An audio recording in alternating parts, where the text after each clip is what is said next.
Yo, what's going on, Dragon Ballers? Welcome back to another video, one that I am pretty excited about. We just had Pro Play Tour Dallas come to a conclusion, so we're going to go over that in today's video. Now, of course, we just had Nationals happen a few weeks ago, and we are in kind of like an off-season, I guess you can say, but the Pro Play Tour Championship is coming up pretty soon, so that circuit is still going on, and we just had the first event introducing Set 8 to the metagame. So this is pretty exciting. I'm really excited to talk about it. We will get into it. Before we do, guys, if you're new to the channel, make sure to subscribe, hit that notification bell so you never miss a video.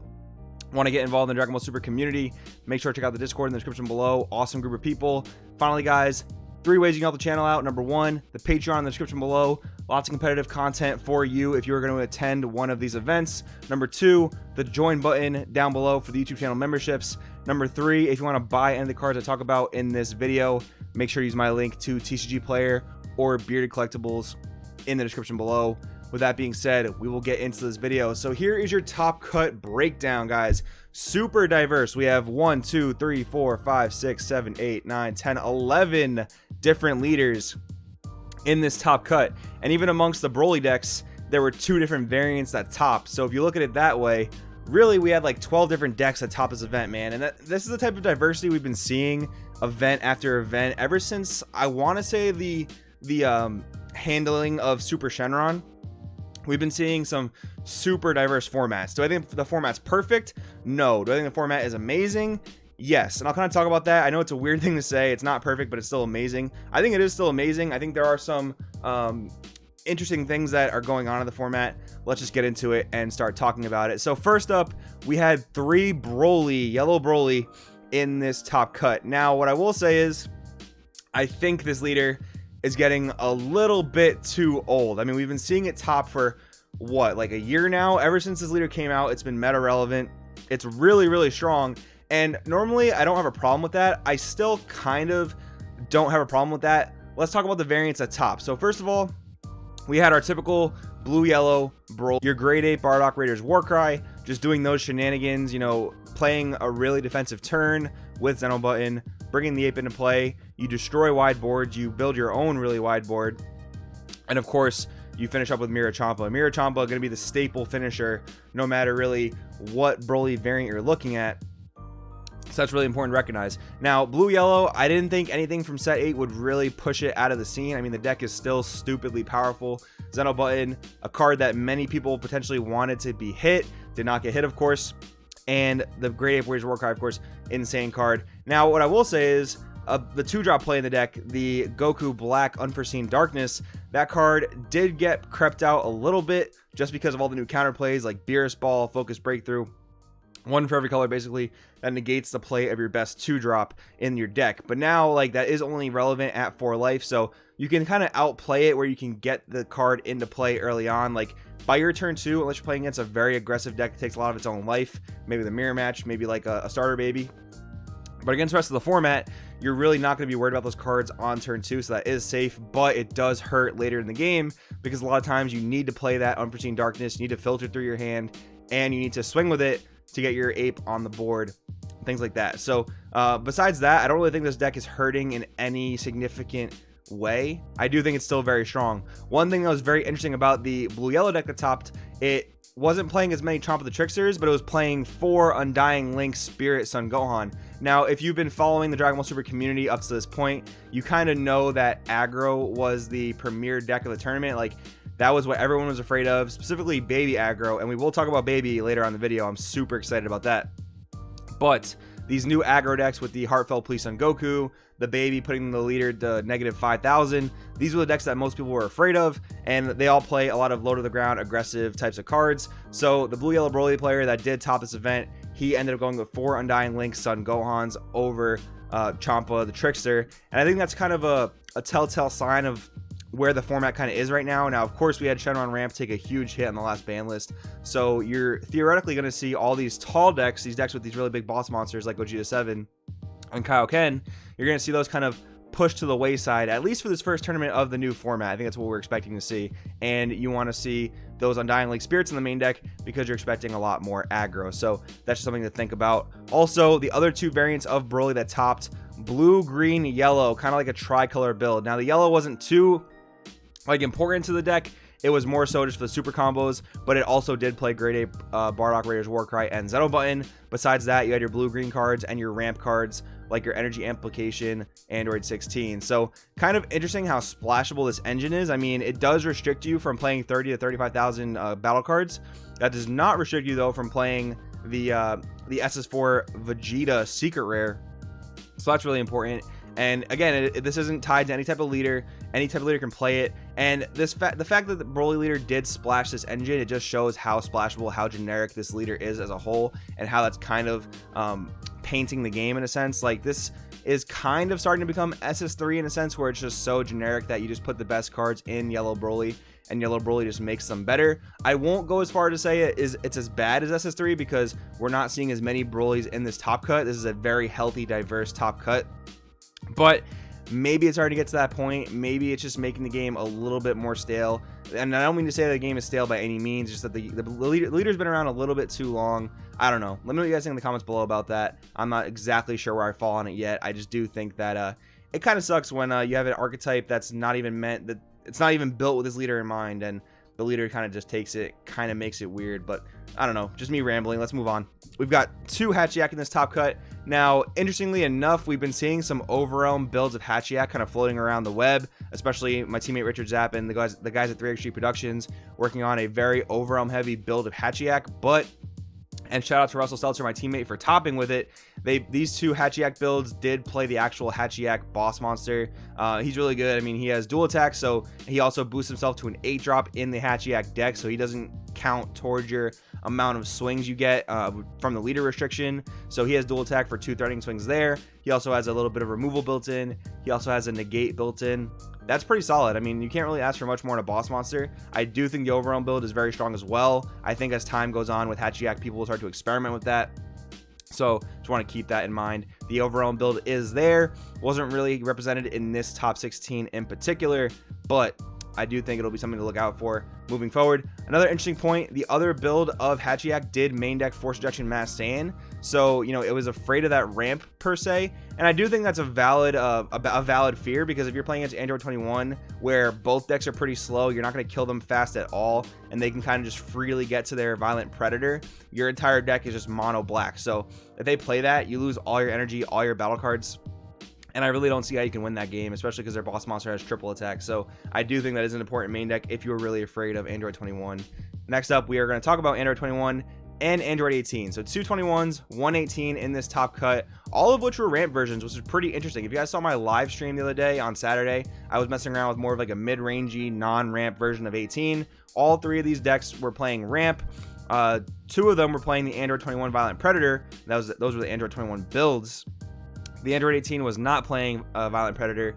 It was playing more of like a mid-range package with Piccolo Assimilated Ability. Piccolo Assimilated Ability finding its way into every green deck, though, it seems like, in this format. It was played in Blue-Green Broly. It was played in 18 and 21. This card is just like, it's such a good mid-range card, man. It just destroys aggro decks. As long as you can get to that turn 4, which, you know, playing Blue-Green Ramp allows you to do that pretty early.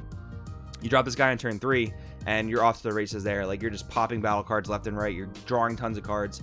Really, really good mid-range deck, in my opinion. Glad to see Green get a pickup, by the way. Green has obviously been falling by the wayside the past few formats. It's really cool to see that come back into the light, even if the leader that was being played with it wasn't Green. Kind of unfortunate, but Blue Green is a color combination. If you're a Soul Striker fan like I am, it's pretty dope to see. Next up, we have Starter Baby and Red Baby. So 2 Starter Babies. One of them did go on to win the event.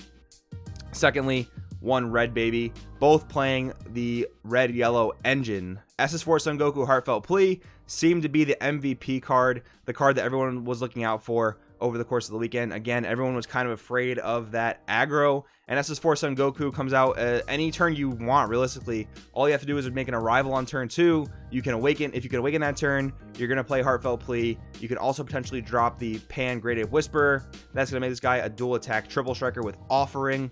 Offering 2, I'm assuming, must have made a huge impact on the format. Just that new keyword skill, it gives the opponent a choice in the matter, and that's just such a cool dynamic to see in the game. So this card, I'm assuming, was just destroying the tournament left and right, and of course we see it in this top cut and also winning the event. Now, interestingly enough, 2 of these baby builds, the Red Baby and 1 of the Starter Babies, did main deck the Apocal Grudge Grade A Baby combo. So it was more of like a mid-range splash of aggro as opposed to like an entire aggro build, which I really think is the way to go. Also worth mentioning, the main set baby leader did not make this top cut, and I think that was the aggro build that everyone was really afraid of.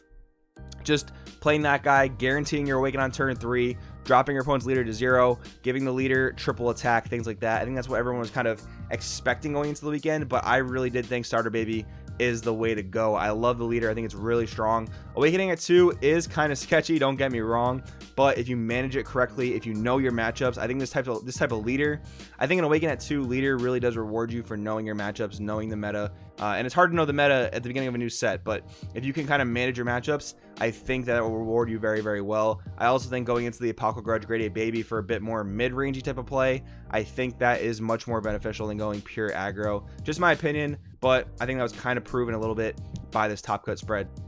Next up, 1 Golden Frieza and 1 Janemba. So real quick, we've talked about Janemba for dozens of tournament reports now. I don't think there's much to cover on it. Unfortunately, this is one of the only lists that wasn't on DBS deck, so I couldn't actually see what it was playing. I think it's safe to assume it was either a Guy Janemba, a Tricolor Janemba, or a Blue-Yellow Janemba. I think those are just the safest things to assume. I could really see it being Tricolor Janemba, Blue, Yellow, Green, just because Piccolo Simulated Ability is such an amazing card in this format right now. So, but again, Janemba is just one of those decks that won't die. It's really the least affected by all the blue hate in the game, so I really don't expect to see it die.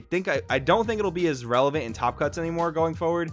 Obviously here it's only at 1 slot, and I think it'll be kind of one of those rogue decks that goes in and out of top cuts, but it's still one of those decks that's very hard for certain strategies to beat. So I think we'll always expect to see it. We'll never be surprised if we see Janemba at least at 1 spot in top cut. Golden Frieza though, super cool, man. And it's so funny too, we just had the introduction of all the new cunning cards, and of course cards like that, cards like Borgos that punish offensive untapping, they don't see tons and tons of play. Sometimes in the side deck, I mean, what am I even talking about? Brian Samuel played them in his first place deck profile at Nationals, but that was kind of an outlier thing. It's not really a popular main deck choice or even side deck choice by any means. And if you can play this deck and not be afraid of those cards, you have a really good shot of doing well at a tournament, because this leader, even though it's an old school draw 2 leader, you draw tons and tons of cards and untap tons and tons of energy, giving you access to tons and tons of plays, essentially, as like easy and simple as that sounds, but it's really how it works. Like, you draw so many cards, you have access to some of the best cards in the game. Cold Bloodlust,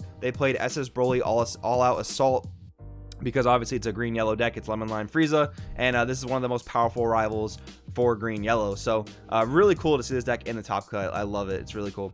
Next up, we have 1 red yellow Beerus. Now I know a lot of people have been on that Beerus hype train. It's a really cool deck to see, honestly. I mean, it's just, I don't know, it's a kind of a simple deck. I mean, I posted an aggro version I think last week or 2 weeks ago on the channel, and I think it's very aggressive. And I don't think we see too much like super aggro in this top cut. I think we see a lot more mid-range and control, which is very interesting, something we don't usually see in Dragon Ball. We see a lot of aggro usually, but this Beerus version in particular, very mid-rangey, not playing like Familial Bonds aggro. Of course, you have Whis Godly Fundamentals, one of the cornerstones of the deck. Just passively being able to awaken like that is so good in certain matchups. Like, of course, you're a leader that doesn't have inherent self-awakening, but having Godly Fundamentals to clear boards and to passively self-awaken is so good. And then of course you have your boss monster Baby Janemba Secret Rare at the top end, and you have your Arrival Beerus to interrupt battles, making sure you don't die out of nowhere. Also against your random matchups where you want to tap the leader down, they get less advantage. If it's against Shenron, that's,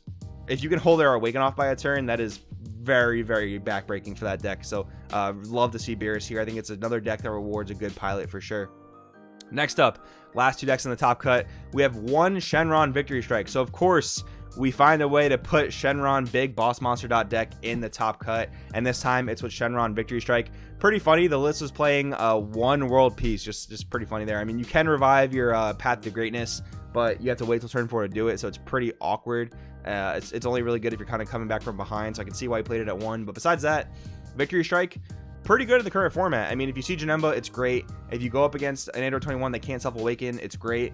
If you go up against Hachiyak, it pretty much auto wins you the game. Even triple attack on Height of Mastery pretty much wins you the game. If you can swing a Height of Mastery 4 times, that should seal you the deal, because mono black, unless they have like tons of negates in hand, they don't have great ways to stop that. So Shenron Victory Strike, if we are looking for a Shenron Big Boss Monster deck to play, that's probably the one. And finally, we had one Frieza Prison in the top cut. Again, another mid-range control deck. One of the more true control decks. Most of what we see in top cut, I mean, I would call it mid-range. Broly, mid-range. Android 21, mid-range slash control. Hachiyak control. Starter Baby and Red Baby, I would call it kind of an aggro mid-range pivot. Frieza, control-ish. Janemba, control. And then Beerus mid-range, Shenron mid-range, Frieza, control. So really that's how I label all these decks in the format, with a little bit of aggro, but mostly mid-range and control. Frieza Prison, no exception. Again, this is one of the very few lists that wasn't on DBS decks, so I would assume this was your typical get to 6 energy, drop Babidi, and hopefully drop Kaioken off the top of that. But overall, guys, that is the top cut. Very, very cool to see set 8. I mean, from set 8, we had 1, 2, 3, 4 leaders coming out into the top cut here. A lot of the cards as well featured in the Broly decks, featured in the Golden Frieza decks, things like that. So excited for this new season, guys. Let me know what you think in the comments below. Thank you so much for watching, and I'll see you next time.